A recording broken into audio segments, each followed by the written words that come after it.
Cockroach जनता party असल में cockroach जनता party यानी सीजेपी है, जो अभी इंडिया में सोशल मीडिया पर बहुत ट्रेंड कर रही है। ये कोई बड़ी आधिकारिक राजनीतिक पार्टी नहीं, बल्कि एक सैटिरिकल यानी व्यंग्यात्मक ऑनलाइन मूवमेंट है। इसका ट्रेंड होने का कारण एक बयान बना, जिसमें भारत के चीफ जस्टिस के कथित कॉकरोच वाले कमेंट के बाद कई युवाओं ने इसे मीम और प्रोटेस्ट मूवमेंट में बदल दिया। फिर लोगों ने मजाक और गुस्से के मिक्स के रूप में कॉकरोच जनता पार्टी नाम से कैंपेन शुरू कर दिया। ओपन मैगजीन, इसके पीछे मुख्य बातें: बेरोजगारी और यूथ फ्रस्ट्रेशन को लेकर मीम्स, इंस्टाग्राम और एक्स यानी ट्विटर पर viral reels, posts, Gen Z का humorous protest style, lazy and unemployed जैसे सार्कास्टिक स्लोगन्स। काउंटर करंट्स, इसे शुरू करने वाले का नाम अभिजीत दिपके बताया जा रहा है। आज तक कुछ रिपोर्ट्स के अनुसार इसके इंस्टाग्राम फॉलोअर्स बहुत तेजी से बढ़े और इस वजह से ये नेशन वाइड ट्रेंड बन गया। आइए इसे विस्तार से जानते हैं, कैसे एक मजाक बन गया भारत का सबसे बड़ा इंटरनेट ट्रेंड। साल 2026, भारत के लाखों युवा बेरोजगारी, एग्जाम स्कैम और सोशल मीडिया की राजनीति से परेशान थे। तभी एक बयान आया और उसी बयान ने जन्म दिया एक ऐसी पार्टी को जो असली राजनीति से ज्यादा इंटरनेट पर छा गई।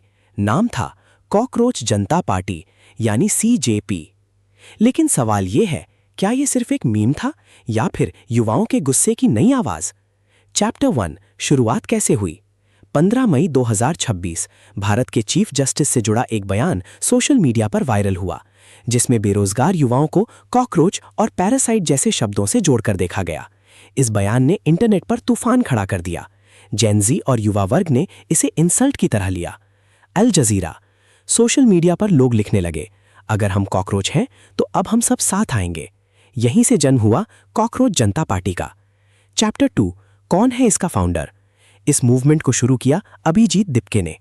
बताया जाता है कि उन्होंने पहले पॉलिटिकल सोशल मीडिया कैंपेन्स पर काम किया था। उन्होंने मजाक में एक्स यानी ट्विटर पर पोस्ट किया, what if all cockroaches come together. लेकिन यह मजाक कुछ ही घंटों में नेशन वाइड मूवमेंट बन गया। अल जजीरा। चैप्टर 3, सोशल मीडिया पर विस्फोट। इंस्टाग्राम, एक्स और रील्स पर कॉकरोच जनता पार्टी अचानक वायरल होने लगी। कुछ ही दिनों में लाखों फॉलोअर्स, हजारों मीम्स, करोड़ों व्यूज और जेन जी का सपोर्ट। इस पार्टी का स्लोगन बना, voice of the lazy and unemployed, यानी आलसी और बेरोजगार युवाओं की आवाज। चैप्टर 4, मीम या प्रोटेस्ट। पहली नजर में यह सब मजाक लगता था, लेकिन असल में यह युवा वर्ग का फ्रस्ट्रेशन था।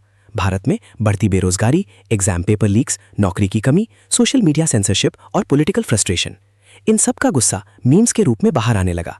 विकिपीडिया, यही वजह थी कि लोग इसे सिर्फ जोक नहीं बल्कि डिजिटल प्रोटेस्ट कहने लगे। चैप्टर 5, पार्टी का मैनिफेस्टो। हालांकि ये सैटिरिकल मूवमेंट था, फिर भी इसने अपना मैनिफेस्टो जारी किया, जिसमें बातें थीं युवाओं की आवाज उठाना, एग्जाम स्कैम्स के खिलाफ बोलना, महिलाओं को ज्यादा प्रेजेंटेशन, भ्रष्टाचार के खिलाफ प्रोटेस्ट और सिस्टम पर सवाल उठाना। इनका टैगलाइन था सेक्युलर, सोशलिस्ट, डेमोक्रेटिक, लेजी, यानी धर्मनिरपेक्ष, समाजवादी, लोकतांत्रिक और आलसी। विकिपीडिया।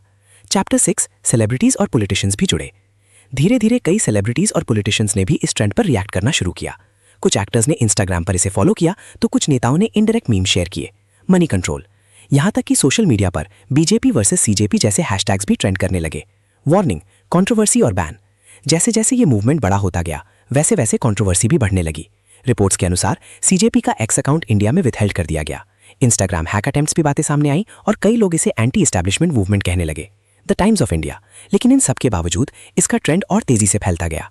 इक्विटी, आखिर लोग इससे कनेक्ट क्यों कर रहे हैं?